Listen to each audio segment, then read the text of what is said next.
La Voz de América presenta.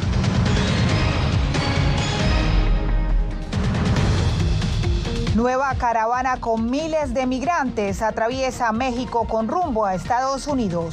Noviembre rompe récords de cruces irregulares a Estados Unidos según autoridades fronterizas. Además, más de 100 muertos marcaron el fin de semana de la Navidad en Gaza. Y Estados Unidos ataca a militantes en Irak en respuesta a agresión con drones.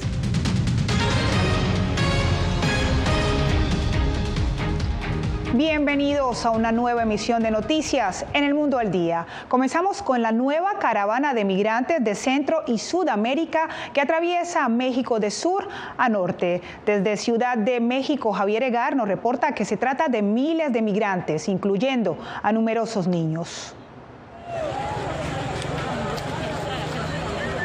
Pasaron la Navidad caminando por las calles. Partieron desde Tapachula, Chiapas, donde llevan meses y se dirigen a la frontera con Estados Unidos. Hay niños, hay mujeres que venimos enllagadas de nuestros pies, deshidratadas.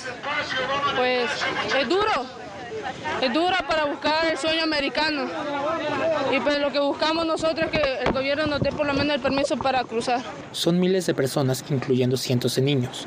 Afirman no tener dinero para pagar visas ni traficantes de personas, conocidos como coyotes o polleros. No llevo ni un peso, y nadie me ha regalado un bocado de comida, pero aquí voy con ganas, y no me voy a desmayar hasta llegar a fronteras. Los procesos de regulación migratoria continúan lentos, y este mes el Instituto Mexicano de Migración suspendió los vuelos de repatriación por falta de recursos. Vamos a intentarlo las veces que sea necesario, hasta que alguien de Estados Unidos, a quien corresponda, se le dé eso de darnos el apoyo. Solamente pedimos lo que está en la ley, entrega de documentos para estar de manera regular en el país. Pero la situación de estas personas se vuelve cada vez más difícil, ya sin dinero y con pocas esperanzas. Algunos se preguntan si algo cambiará con la visita del secretario de Estado estadounidense, Antony Blinken, a México este miércoles. Javier Egar, Voz de América, Ciudad de México. Mientras tanto, noviembre marcó récord de cruces ilegales hacia Estados Unidos, esto según las autoridades fronterizas. Casi 250,000 personas cruzaron ilegalmente hacia Estados Unidos el mes pasado. Nos conectamos con la Casa Blanca, donde se encuentra nuestra compañera Paula Díaz. Paula, ¿qué tal? Una llegada masiva que ha generado una crisis fronteriza y ha obligado a Washington a tomar acciones. Cuéntanos, ¿cuál es el punto de la frontera por donde están entrando más estos migrantes? Así es, Divalicet, 242,000 migrantes sin la debida documentación entraron al país tan solo en noviembre, una cifra sin precedentes. Y las autoridades fronterizas consideran que los números de diciembre pueden aumentar, pero la mayoría de ellos están entrando por el sector Tucson, en Arizona, donde la patrulla fronteriza ha procesado a 64,000 personas. Cientos de migrantes pasaron la mañana de Navidad en Arizona, en la frontera entre Estados Unidos y México, esperando ser recogidos y procesados por agentes de la patrulla fronteriza. Y es que las autoridades fronterizas revelan que tan solo en noviembre procesaron a 242,418 migrantes, un número récord de personas que llegan sin documentos a Estados Unidos. Nivel de análisis o forma de pensarlo, que siempre nosotros hemos visto que cuando hay lo que yo llamo inestabilidad política o inseguridad sobre las políticas, eso suele generar o un freno en la migración o un aumento en la migración. La activista explicó que generalmente por estas fechas de fin de año, los cruces de indocumentados disminuyen porque prefieren pasar las fiestas en su tierra con sus seres queridos. Pero este año es atípico y los cruces están batiendo récords. El presidente de Estados Unidos, él tiene que en realidad ayudarnos como migrantes que somos. Las cosas, nosotros de Estados Unidos solo vamos la mayoría de migrantes que usted mira, hay personas que lo más que van por 5 años, 4 años, 6 años, 7 años, nada más. Un grupo de 276 personas de India regresó este lunes a su país después de que el avión a bordo del que viajaban a Nicaragua fuese retenido durante una parada en Francia para investigar un posible tráfico de personas. La agencia Reuters reportó que 2 de los 303 pasajeros permanecen en Francia en calidad de testigos protegidos.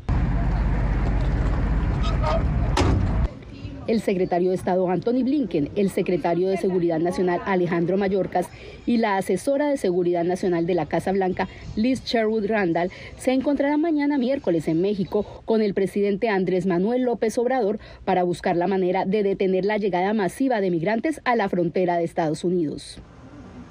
Por su parte, los republicanos piden que no se liberen a los migrantes hasta que no tengan una audiencia judicial. Esta y otras medidas que ellos consideran que ayudaría a solventar esta crisis migratoria. Gracias a Paula Díaz desde la Casa Blanca. Y siguiendo con el tema migratorio, vamos justo hasta Tijuana, donde migrantes de algunos albergues tienen quejas sobre la aplicación CBP One. Vicente Calderón nos cuenta por qué. Agradecida, Enedelia Ibarra ayuda en la limpieza del albergue donde recién le acogieron, después de que le negaran la entrada en otros refugios. Estaban sobrepoblados y que no tenían cupo para mí. Llegó a Tijuana con 2 hijos pequeños, después de que, mediante la aplicación CBP One, consiguiera en su natal Zacatecas cita para pedir asilo en Estados Unidos. Está muy dura la pelea entre los cárteles. La población en los albergues se incrementa, pues siguen llegando migrantes y tardan más para iniciar su trámite de asilo. Yo estoy esperando mi cita y en el albergue que estamos pues ya tiene más de 28 días que no han caído ni una cita. Una larga espera, a pesar de que la administración Biden aumentó la cantidad de personas que reciben en 8 de sus garitas limítrofes con México. Mucha gente que está entrando con CBP One la obtuvo en otra ciudad o en otro estado y eso pues le quita posibilidades a los que están en los albergues porque la aplicación no distingue si estás o no en un albergue, no distingue si eres vulnerable o no eres vulnerable. ¡Ningún ser humano es ilegal! Reclamaron esto durante una manifestación reciente. Yo podría decir ya ahorita a estas alturas que nos han estado marginando. En los albergues tardan hasta 7 meses para lograr la cita con la aplicación. Aduanas y Protección Fronteriza respondió mediante un correo electrónico que por ahora no tenía personal para atender nuestra solicitud de entrevista. Según los activistas, la larga espera aumenta el riesgo de que la gente cruce irregularmente para entregarse a la patrulla fronteriza. Vicente Calderón, Voz de América, Tijuana. Y de la frontera estadounidense pasamos al Medio Oriente, donde Israel sigue expandiendo la ofensiva en Gaza. Este fin de semana se registró el golpe más fuerte, ya que un centenar de palestinos perdieron la vida. Laura Sepúlveda tiene el reporte con material que podría resultar perturbador para algunos espectadores. Al menos 106 muertes dejó un ataque registrado al campo de refugiados de Maghazi en Gaza este fin de semana, el golpe más fuerte de Israel a la franja desde el inicio de esta etapa del conflicto, que a la fecha registra más de 20.000 muertes y que Israel planea extender. Esta guerra tiene objetivos necesarios y no fáciles de alcanzar. Se desarrolla en un territorio complejo. Por lo tanto, la guerra durará muchos meses y emplearemos diferentes métodos para mantener nuestros logros durante mucho tiempo. Según Israel, rifles y cinturones explosivos fueron hallados en bolsas marcadas con las siglas de una agencia de la ONU, al igual que otros artefactos habrían aparecido en escuelas, información que la Voz de América no ha podido corroborar de manera independiente. El gobierno de dicho país, tras acusar a oficiales de la ONU de cómplices con técnicas de guerra de Hamás, anunció que no dará automáticamente visas a miembros de la organización. Al no condenar a Hamás por secuestrar ayuda y por librar la guerra desde hospitales, han sido socios cómplices de la estrategia de escudos humanos de Hamás. Han decepcionado al mundo, exigimos responsabilidad global y ahora estamos liderando el ejemplo. La relatora especial de la ONU para Palestinos, Francesca Albanese, a través de su cuenta en la red social X, reaccionó diciendo que se trata de acusaciones infundadas contra la ONU que solo muestran cobardía moral, y agregó que Israel por décadas ha violado la ley internacional e insiste en la necesidad de cese al fuego. Mientras tanto, Cisjordania también registra una constante escalada de las tensiones. De repente, el ejército israelí irrumpió. Trabajo en Israel y no tengo ninguna restricción de seguridad. No pertenezco a ninguna organización y no estoy afiliado a las autoridades palestinas. Protestas se registran en Ramallah en apoyo a la población palestina que en Cisjordania celebra funerales día a día. Mientras en Gaza el último adiós se da en fosas comunes y paramédicos siguen recuperando cuerpos bajo escombros de lugares impactados por cohetes. El conflicto se sigue ampliando. Israel afirma recibir ataques desde Líbano, Siria, Irak, Yemen e Irán. Laura Sepúlveda, Voz de América. Mientras tanto, 158 soldados israelíes han muerto y por lo menos 10.000 han quedado heridos en combate durante la operación militar sobre Gaza. Para asistir in situ a las tropas, las Fuerzas de Defensa de Israel crearon hace años el Cuerpo Médico Militar. Pilar Cebrián ha estado con ellos y nos presenta el siguiente reporte. Justo en la frontera de la Franja de Gaza, en el sur de Israel, visitamos al cuerpo médico del ejército israelí. Nos cuentan los efectivos que no han visto este número de heridos y este número de muertos en ninguna guerra anterior, pero a pesar de ello han desplegado un importante dispositivo, son varias unidades, incluso tienen helicópteros que están evacuando a los soldados heridos desde la Franja de Gaza hasta los hospitales israelíes. Nos dicen que el ratio de muertos dentro de los heridos es solamente del 7%. Dicen estar satisfechos de conseguir dar asistencia médica a los militares que están en la Franja de Gaza. Según el general Elon Glasberg, el cuerpo médico de las FDI es el más sofisticado del mundo. Todas las unidades desplegadas incluyen un médico o un paramédico empotrado entre las tropas. Eso significa que cuando ellos caminan, él o ella camina. Cuando se sientan en el tanque durante 48 días, ellos también se sentarán en el tanque y vivirán ahí. Así, cuando alguien resulta herido, esto nos permite reducir nuestro tiempo de respuesta entre 0, porque estás ahí enfrente del disparo, a 4 u 8 minutos. Es entonces cuando hacen uso de sus vehículos para sacarlos a toda prisa del frente. En el campo de batalla utilizamos vehículos armados como estos. Así podemos evacuar entre 2 o 4 heridos. Este equipo experimentado también puede realizar cirugías en mitad del combate. Acá tenemos una caja especial donde podemos llevar la unidad de sangre y podemos hacer cirugías en el frente. Los fármacos que más usamos para anestesiar a los soldados, a los heridos. Tenemos, por ejemplo, ketamina, tenemos morfina. El cuerpo médico juega un rol crucial en la guerra de Gaza. Cuida a los rehenes liberados de Hamás hasta que llegan a los hospitales y también han ayudado a identificar a los muertos del 7 de octubre. Debido a que los cuerpos estaban en un estado tan horrible, tuvimos que realizar pruebas dentales, ya que no teníamos huellas dactilares porque los cuerpos estaban completamente quemados y a veces ni siquiera podemos recoger pruebas de ADN. Hasta 28 profesiones diferentes integran esta unidad especial, entre las que se encuentran psiquiatras que tratan a los soldados que regresan de Gaza y necesitan superar los traumas de la guerra. Pilar Cebrián, Voz de América, Frontera de Gaza. En otras noticias, el ejército estadounidense lanzó ataques aéreos en territorio iraquí después de que el día de Navidad militantes alienados con Irán perpetraran una agresión con drones que dejó a 3 soldados estadounidenses heridos. Jacopo Luxi nos amplía. Estados Unidos llevó a cabo ataques aéreos este lunes y martes en Irak, matando a militantes y destruyendo 3 instalaciones utilizadas por grupos afiliados con Irán, que habían estado apuntando a tropas estadounidenses y de la coalición, según el Pentágono. Estos bombardeos tienen como objetivo responsabilizar a los elementos directamente culpables de los ataques contra las fuerzas de la coalición en Irak y Siria y degradar su capacidad para continuar los ataques. Siempre protegeremos nuestras fuerzas. Estados Unidos dijo que ningún civil fue afectado. Las rondas aéreas en Irak fueron en respuesta a la serie de ataques, incluido uno con drones en el día de Navidad en la base aérea de Erbil, por parte de miembros del grupo llamado Kataib Hezbollah. Frente al ataque que hirió a 3 militares estadounidenses, uno de ellos gravemente, el presidente Joe Biden ordenó al secretario de Defensa, Lloyd Austin, responder de manera proporcional. Mis oraciones están con los valientes estadounidenses que resultaron heridos. El Pentágono dijo que desde el inicio de la guerra entre Israel y Hamás han ocurrido más de 100 ataques contra las tropas estadounidenses y de la coalición en Irak y Siria. La Casa Blanca culpa a Irán de estos ataques y aseguró que de continuar, Estados Unidos responderá.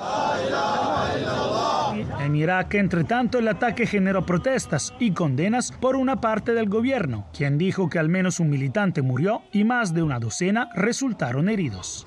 Jacopo Luzzi, Voz de América. Venezuela incrementa su producción de petróleo hacia Europa. ¿Cómo? Se lo contamos al regresar.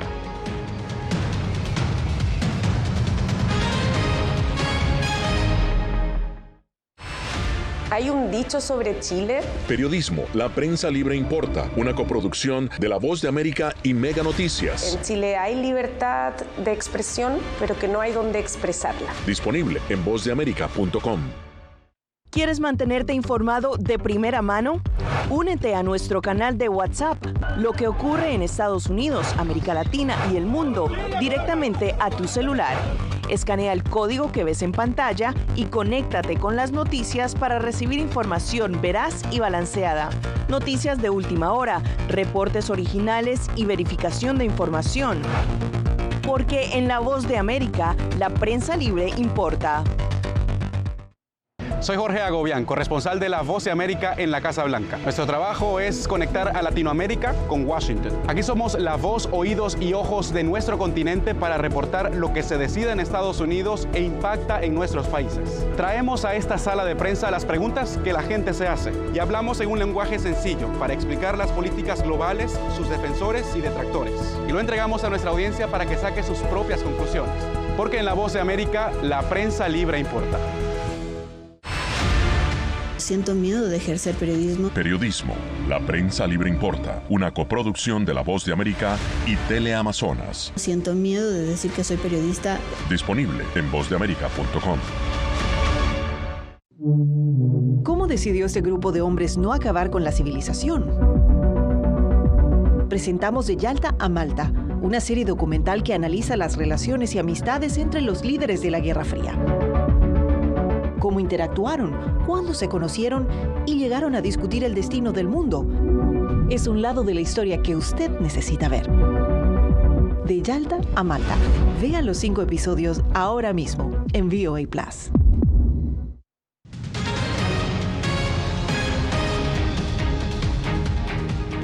Venezuela planea incrementar su exportación petrolera a Europa tras la reactivación de una alianza entre la estatal Petróleos de Venezuela y la petroquímica española Repsol. Álvaro Algarra nos tiene los detalles.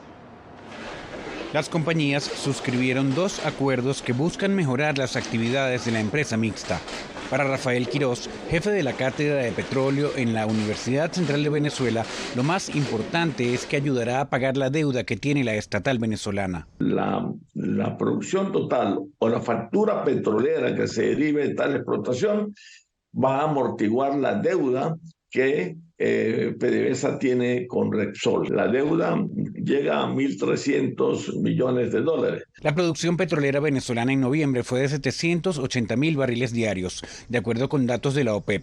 Para el economista petrolero Emilio Flores, con el impulso de Repsol, se podría incrementar en 45.000 barriles diarios la producción del país. Podemos llegar en los primeros 6 meses al 1.000.000 de barriles, o sea, estamos cerca de 800. Así que, y bueno, si eso se sigue desarrollando, el año que viene podemos estar en 1.200.000 al final. El presidente de PDVSA, Pedro Rafael Telechea, destaca que el acuerdo será importante para España y para Venezuela. Sumamente importantes, ¿no? Tanto para España, para Venezuela, para Repsol, para PDVSA.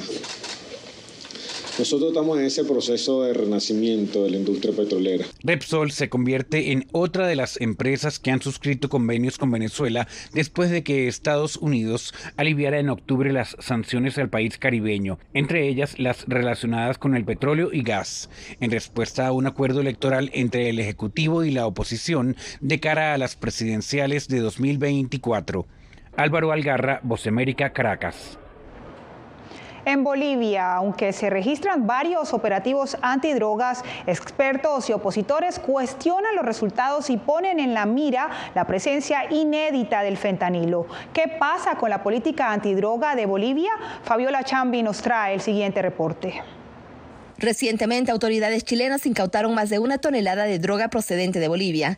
El operativo Corona de Uruguay desmanteló una red boliviana de tráfico de drogas y en los primeros 5 meses de este año, España, Brasil y Paraguay detectaron 5 narcovuelos también con origen boliviano. La frontera de Bolivia es amplia y estratégica, y aunque los operativos son cada vez más frecuentes, hay cuestionamientos sobre la política antidrogas del gobierno del presidente Luis Arce. No hemos visto, por ejemplo, que se detengan peces gordos del narcotráfico. No hemos visto grandes estructuras de organizaciones criminales siendo desarticuladas, desbaratadas. En los 3 últimos años, en la región del Chapare, departamento de Cochabamba, los laboratorios de cristalización de cocaína se duplicaron y las fábricas crecieron un 10%. Según el ministro de Gobierno Eduardo del Castillo, la pasta base llega a Bolivia, por lo general, desde Perú. En esta zona del país llegaban avionetas desde la República del Perú, aterrizaban en esta zona con pasta base de cocaína y en inmediaciones tenían laboratorios de cristalización de cocaína. La lucha antidroga también es centro del debate político boliviano,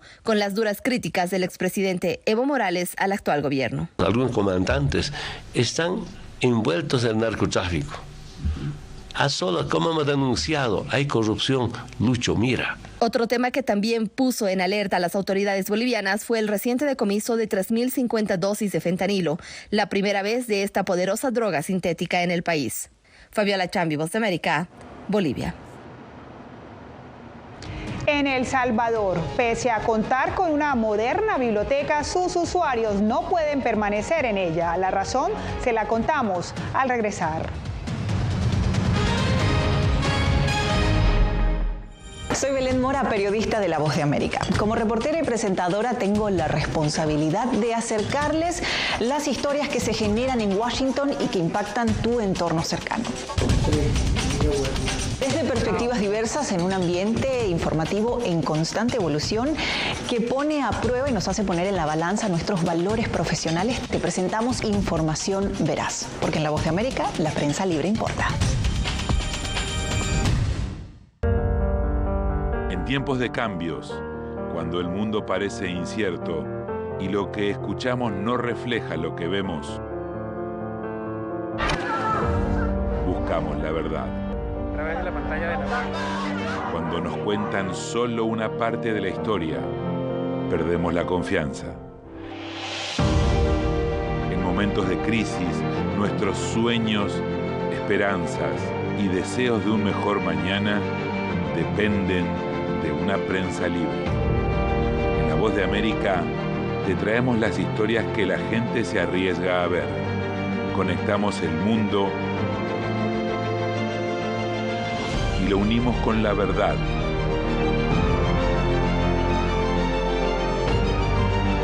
En La Voz de América te presentamos el panorama completo.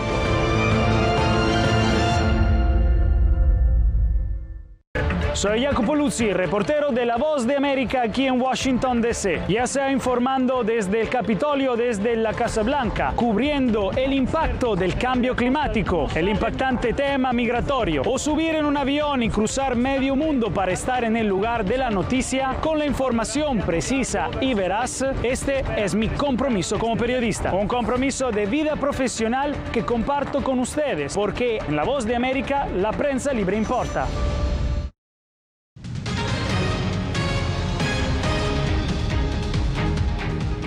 El Salvador ya cuenta con su Biblioteca Nacional, pero los usuarios todavía no pueden permanecer en sus instalaciones. Claudia Saldaña nos explica las razones y nos cuenta la única manera en que se puede acceder a la institución. Desde que fue inaugurada hace casi un mes, la Biblioteca Nacional de El Salvador, BINAES, ha recibido a más de 100.000 visitantes, tanto nacionales como extranjeros. Se ha convertido en un atractivo de la capital. Es una atracción, al menos para los salvadoreños y uno que otro extranjero también viene por aquí a ver y a querer conocer. Nosotros venimos desde el oriente del país. Es una bendición y es algo que hay que de verdad poner en desarrollo para las nuevas generaciones. Los jóvenes necesitan realmente esto. Saben que aún no pueden quedarse a leer, pero a algunos no les importa hacer la fila para entrar. No me importa, vale la pena hacer la fila. Creo que después con el tiempo ya se va a poder venir con más paciencia y tiempo a leer un buen libro. La biblioteca, construida gracias al apoyo de China, tiene capacidad para más de 360.000 libros. El editor literario Eric Lemus espera que no solo contenga libros nuevos, sino también la colección bibliográfica histórica que albergaba el antiguo local. Es un tesoro que aumenta su valor en la medida pase el tiempo y ese libro esté en perfectas condiciones. No hay que perder de vista que la biblioteca alberga el alma de la sociedad salvadoreña, porque el fondo bibliográfico describe a una sociedad. Las autoridades del Ministerio de Cultura han pedido paciencia a la población hasta que puedan ofrecer un funcionamiento normal en la biblioteca, ya que por el gran flujo de visitantes por día, se siguen haciendo solo visitas guiadas. Claudia Saldaña, Voz de América, El Salvador. Guatemala abre una ventana al pasado de 3.000 años para mostrar la historia de los mayas. En segundo, hacemos un viaje a esa civilización.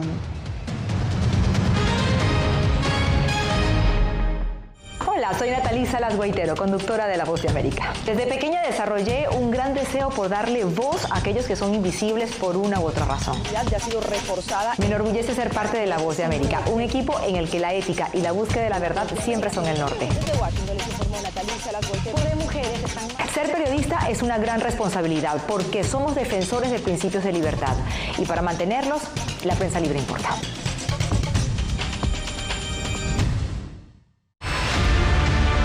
No concibo una democracia sin periodistas. El libreto manda a un conflicto constante con la prensa independiente, con los medios de comunicación. Periodismo, la prensa libre importa. Una coproducción de La Voz de América con nuestras afiliadas en la región. Se ejerció esta profesión con mucho miedo. ¿Cuántos periodistas van muertos ya por decir la verdad? Disponible en vozdeamerica.com. Soy Fabiola Chambi, corresponsal de La Voz de América en Bolivia. Retratar la complejidad de mi país para una audiencia internacional le ha dado una nueva perspectiva a mi labor como periodista. Desde esa mirada descubro en el día a día que el trabajo que realizo en La Voz de América me ha permitido dar vida a los valores del periodismo profesional. Aquel que les informa a ustedes, nuestras audiencias, con balance, precisión y profundidad. Porque en La Voz de América, la prensa libre importa.